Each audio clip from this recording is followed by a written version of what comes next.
as we get all set for round 5 of the Dunlop MSA British Touring Car Championship. Matt Neal on pole position. Watch James Nash, who was so fast at the first start. It's quite a good start from him, but a good start from Andrew Jordan. Andrew Jordan makes the best start from the outside of the front row, and Matt Neal may lose second. He has.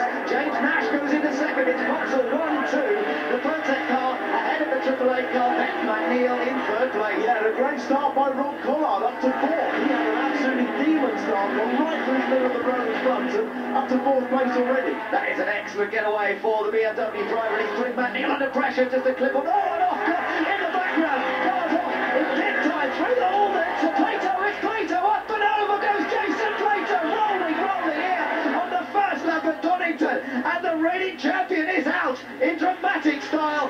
That was a fast accident.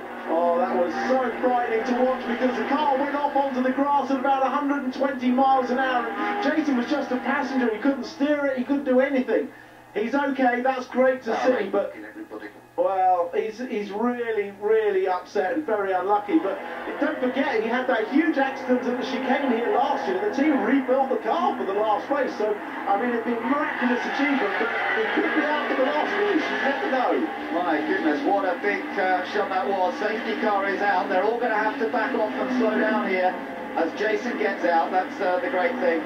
I mean, these cars, sitting inside one yesterday as I was, I mean, that cage around you, you feel incredibly safe and secure. You can see the roll cage in through the rear window. There's his mum and his wife and dad there as well, looking very concerned, but he's fine. That's the good news. And everybody there to check that he's all right.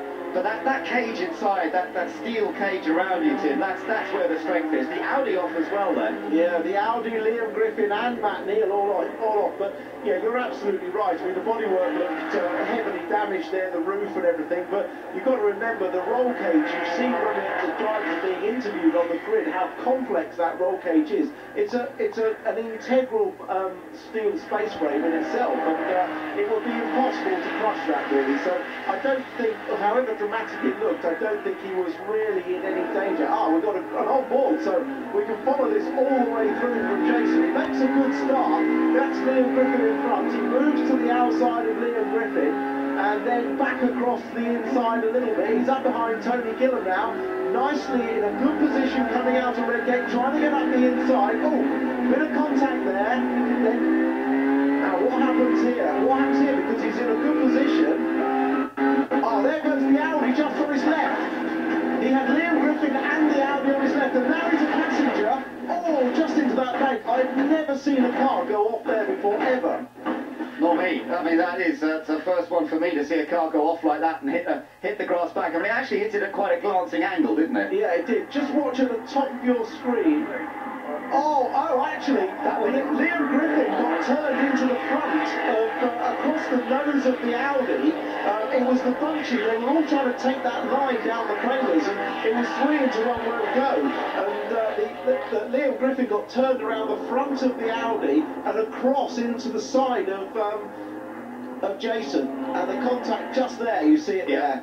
So it's just bunching on that part of the course, and oh look, poor old Jason, he just can see it coming, but he probably doesn't expect the car to roll over like that. Griffin's got his bonnet up, he can't see anything.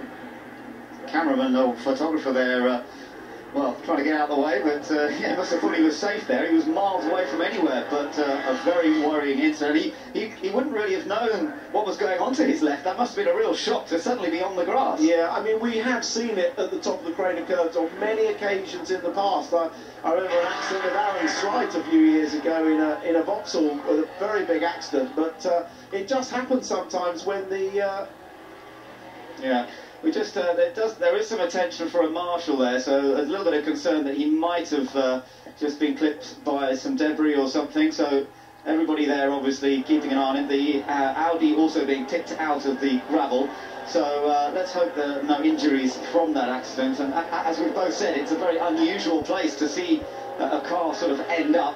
These guys might be busy, mightn't they, later on, if they get that car back? Well, I mean, the damage looked more extensive extensive than even I thought when I saw the car. The roof is very heavily dented. I mean, Peter Riches, the TOCA chief scrutineer, will have a look at that car and he'll determine very quickly whether it's repairable or not. If there's any damage to the roll cage or break of the roll cage, he won't allow them to fix it. The cosmetic damage they can fix fairly easily, but if there's any damage to that cage, it will be deemed unable to race. Well, real drama here in race 2 of the day at Donington Park. There's the battered and bruised RML Chevrolet, and the basic, as you say, the basic cockpit has held up well. Rod Underwood, team manager there, they'll be discussing what the next step is, when they can get the car back, how they can look at it and see if there is any possibility of getting it out for the 3rd race of the day. But what an absolute disastrous campaign it's turning into just this weekend at Donington for Jason Plato. Had a brilliant start to the season with 2 victories at Brands Hatch, but a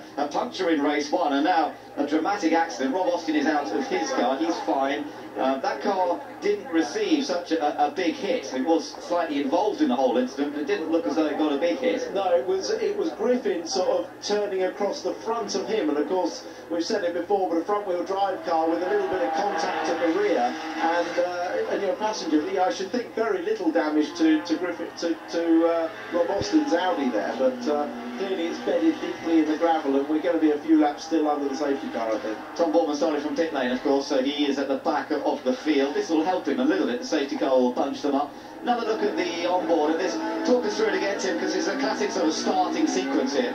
Yeah, I mean, Jason makes a good start, moves up a couple of positions. He's got momentum into the first corner, so he has no choice but to go around the outside of Griffin. He then gets back to the inside, and he's going to try and tuck it up the inside of the Collins car of Gillam. Now, because of that bunchy there, everybody gets a bit closed up here. On his left, you've got the Audi there, well, the Audi and Liam Griffin's car come together. I'll tell you what, you know, you get used to the speeds they're doing when they're on the tarmac, don't you? And then, when you're on the grass, that's when you realise just how fast they're going. Yeah, and it's the frightening thing for a driver as well, because suddenly you lose control. It's like when you hit a patch of black ice on the road, or a tiny patch. Even when you're going very slowly, the car just seems to accelerate, and that's Sophie Jason's mum just consoling each other there. They would have been very pleased to see Jason get out of the car so quickly, and obviously not with any effects of the accident. Yeah, so let's just confirm where everybody is at the moment following the safety car. It's Andy Jordan who leads, James Nash in the black box who is 2nd, Matt Neal, who's on pole and made another poor start, is 3rd, Rod Collard is 4th, Tom Chilton is 5th, and then Matt Jackson is 6th, O'Neill is 7th, Onslow Cole runs 8th behind safety car, McDowell is 9th, and Foster is 10th. Now, we saw that Frank Raffle wasn't able to make the start of this race. Simon is with Frank and can tell us what's going on there.